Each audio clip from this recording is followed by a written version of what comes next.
یہ دعا کی ہے جبریل امین نے. Try to understand the status of Jibril Amin. He is the leader of the angels, فرشتوں کے بھی سردار ہیں. اور آپ دعا کرتے ہیں یا اللہ جو رمضان کو پائے اور اپنی مغفرت نہ کروا سکے وہ ہلاک و برباد ہو جائے.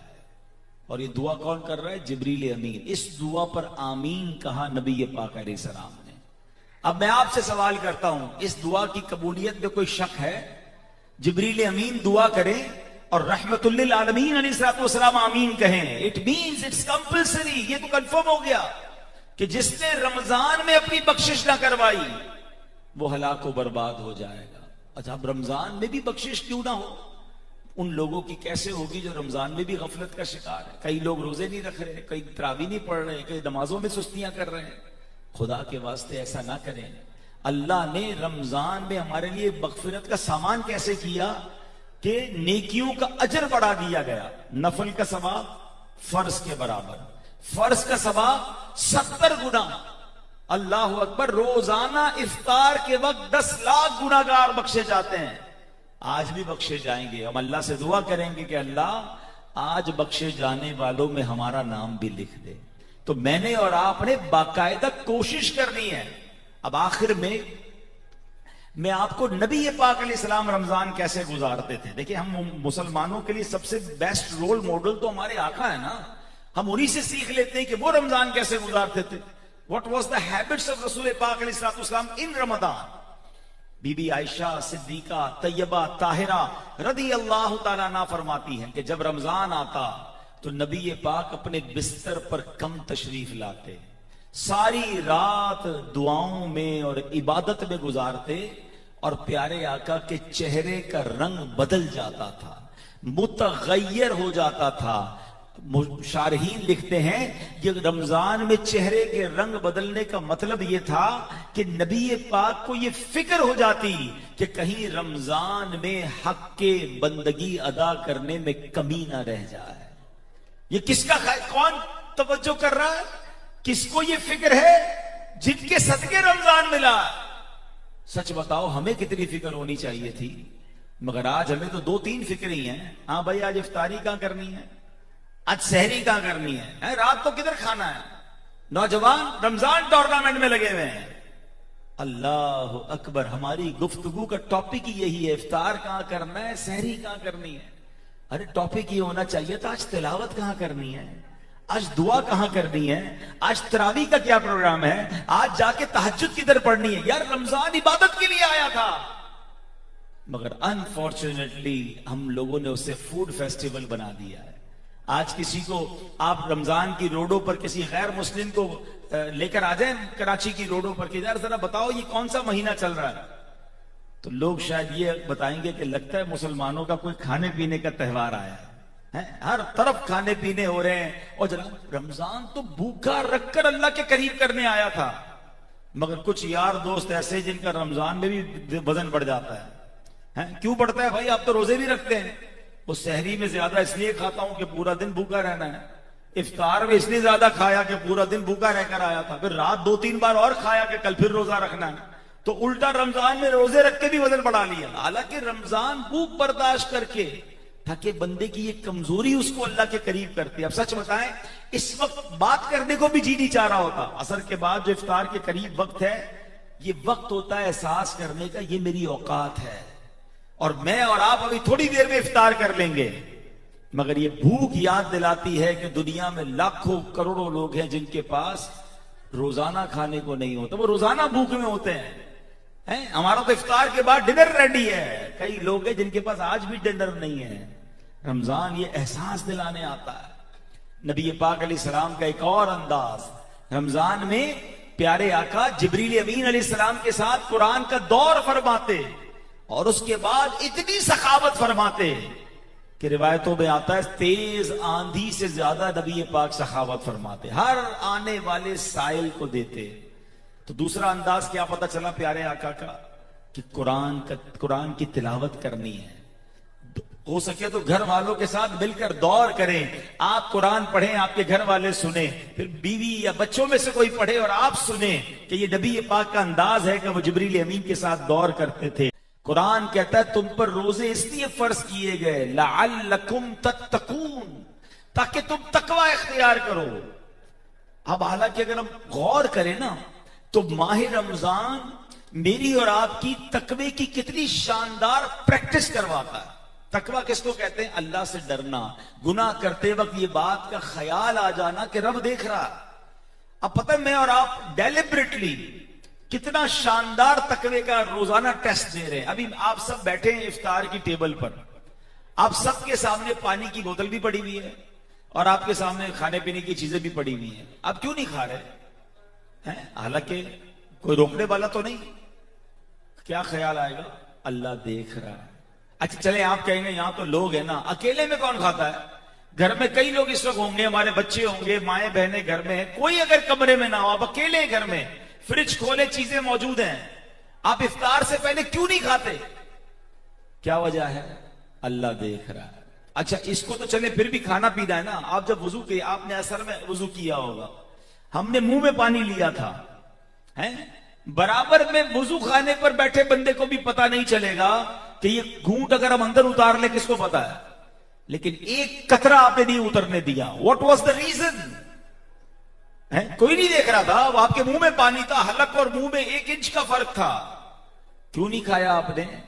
اللہ دیکھ رہا ہے۔ لک ایٹ بیوٹیفل، یعنی رمضان کتنی پیاری روزانہ پریکٹس مجھ سے کروا رہا ہے۔ لعلکم تتقون، قرآن کہتا ہے روزے اس لیے فرض کیے کہ تم تقوی اختیار کرو، اور میں اور آپ روزانہ اس بات کی پریکٹس کر رہے ہیں کہ نہ کھا رہے ہیں نہ پی رہے، 1 منٹ پہلے بھی کھانا نہیں کھاتے۔ اچھا سحری کا وقت ختم ہو گیا، ابھی کوئی چیز باقی رہ گئی تھی، بندہ کہتا نہیں یار، ارے بھائی کھا لو، نہیں اللہ دیکھ رہا ہے۔ کوئی نہیں دیکھ رہا مگر رب دیکھ رہا ہے۔ اب میرا سوال ہے آپ سب سے، جو رب مجھے اور آپ کو کھانے پیتے ہوئے دیکھ رہا ہے وہ جھوٹ بولتے ہوئے نہیں دیکھ رہا؟ یہ صرف کھانے پینے میں تقوی کیوں ہے؟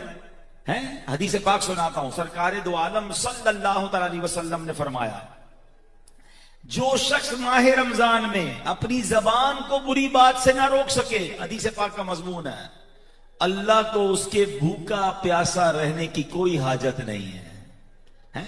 بھوک کا روزہ ہے، زبان کا روزہ نہیں، کھانے پینے کا روزہ ہے، آنکھ کا روزہ نہیں، کھانے پینے کا روزہ ہے، کان کا روزہ نہیں۔ یہ کیسا روزہ ہے؟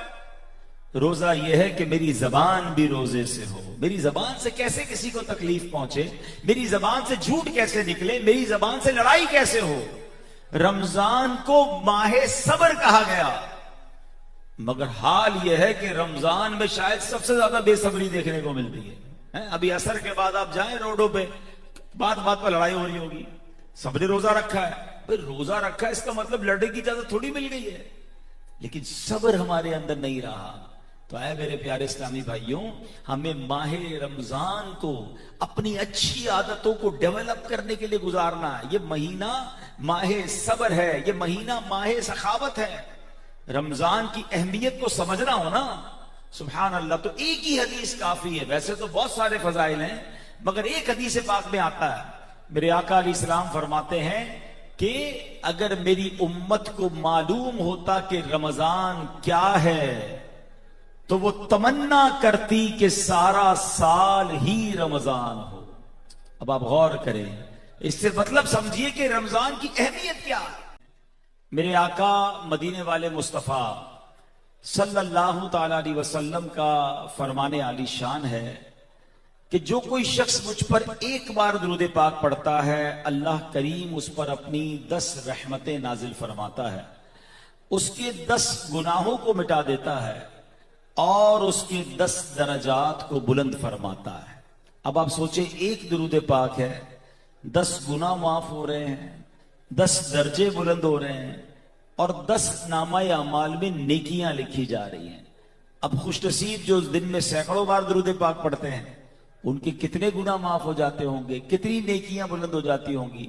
تو ماہ رمضان میں ہمیں اپنی کچھ اچھی عادتیں ڈیولپ کرنی ہیں۔ دنیا میں ایک فینومینا ہے، ایک تھیوری ہے کہ زندگی میں اگر کسی چیز کو شامل کرنا ہے، کوئی عادت اچھی شامل کرنی ہے تو 30 دن کافی ہوتے ہیں۔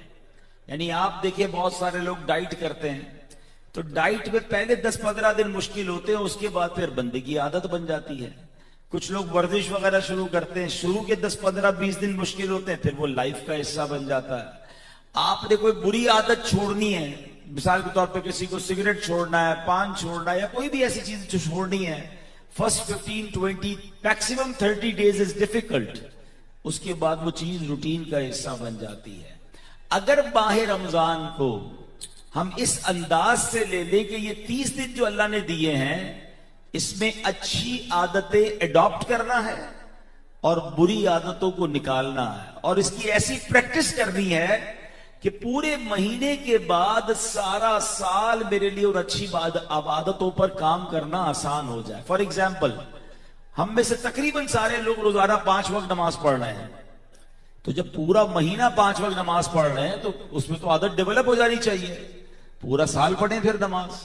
ماشاءاللہ رمضان میں تہجد کی نماز پڑھنا بڑا آسان ہو جاتا ہے، ہم سحری میں سارے اٹھتے ہیں، تو بھائی سحری کرنے سے پہلے 2 رکعت، میکسیمم 8 رکعت تہجد کی ہے، 2 4 جتنی اللہ نے توفیق دی تہجد پڑھیں۔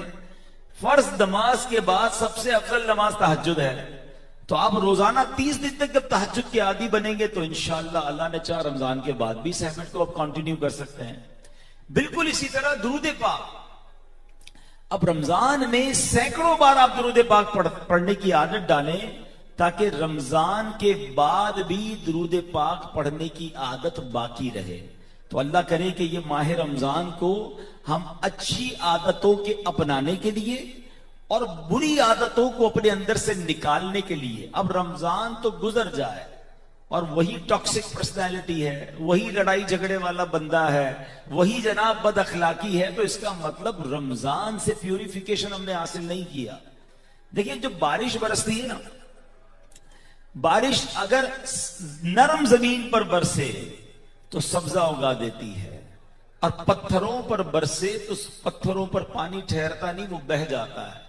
قصور بارش کا نہیں ہوتا، قصور زمین کا ہوتا ہے کہ وہ زمین کیسی ہے۔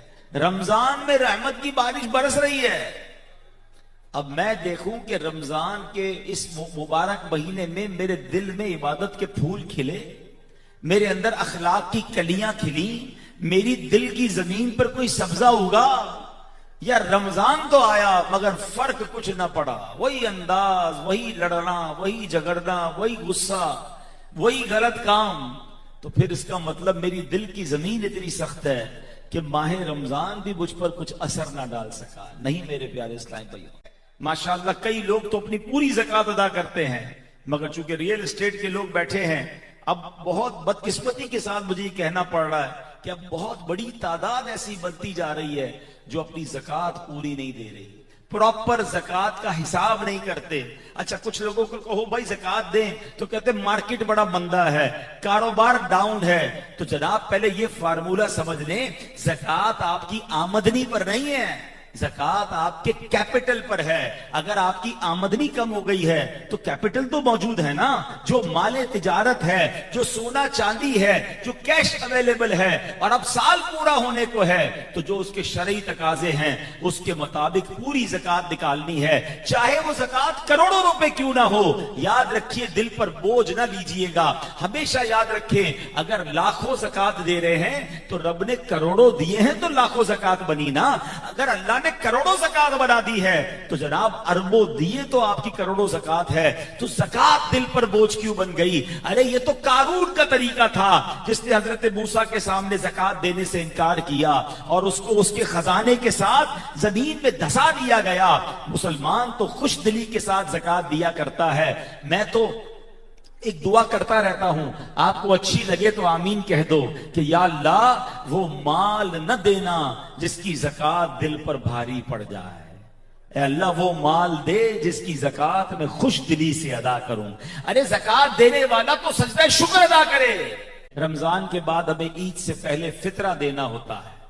اچھا فطرے میں بھی ہم سب سے سستی کیٹیگری والا فطرہ لیتے ہیں، آج کل 300 روپے گندم کا فطرہ ہے، لیکن جناب میں سوال یہ کروں گا کہ جس طرح کے لوگ یہاں بیٹھے ہیں، کیا عید کے کپڑے سب سے سستے والے پہنتے ہیں؟ کیا عید کے جوتے سب سے سستے والے لیتے ہیں؟ تو جناب یہ فطرہ سب سے سستا والا کیوں؟ یہ شکرانے کا انداز ہے کہ جب رب نے ہمیں اچھا بنایا ہے تو جو فطرے میں کیٹیگریز نبی پاک نے بیان فرمائی کہ جو کا بھی فطرہ ہے، کھجور کا بھی فطرہ ہے، کشمش کا بھی فطرہ ہے، تو جناب ہم اچھا فطرہ دیں، اللہ کی بارگاہ میں یہ کہہ کر فطرہ دیں کہ اے مولا تو نے پورا رمضان بہترین افطاری کروائی، اب فطرہ بھی تیری راہ میں بہترین ادا کروں گا۔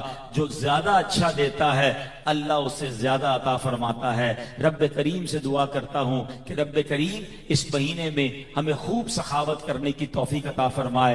آخر میں پھر مبارکباد آپ کی انتظامیہ کو اتنا پیارا پروگرام سجانے پر، جن جن لوگوں نے اس میں حصہ ملایا، اللہ ان سب کو اس کی بہترین جزا عطا فرمائے۔ اب آئیے دعائے افطار میں شامل ہو جاتے ہیں۔ الحمدللہ رب العالمین والصلاة والسلام على خاتم النبیین یا ارحم الراحمین یا ارحم الراحمین یا ارحم الراحمین یا ربنا یا ربنا یا ربنا یا ربنا یا ربنا یا اللہ یا رحمان یا رحیم اللهم ربنا آتنا في الدنيا حسنة وفي الآخرة حسنة وقنا عذاب النار وقنا عذاب القبر وقنا عذاب الحشر وقنا حساب الميزان وأفوض أمري إلى الله إن الله بصير بالعباد لا إله إلا أنت سبحانك إني كنت من الظالمين۔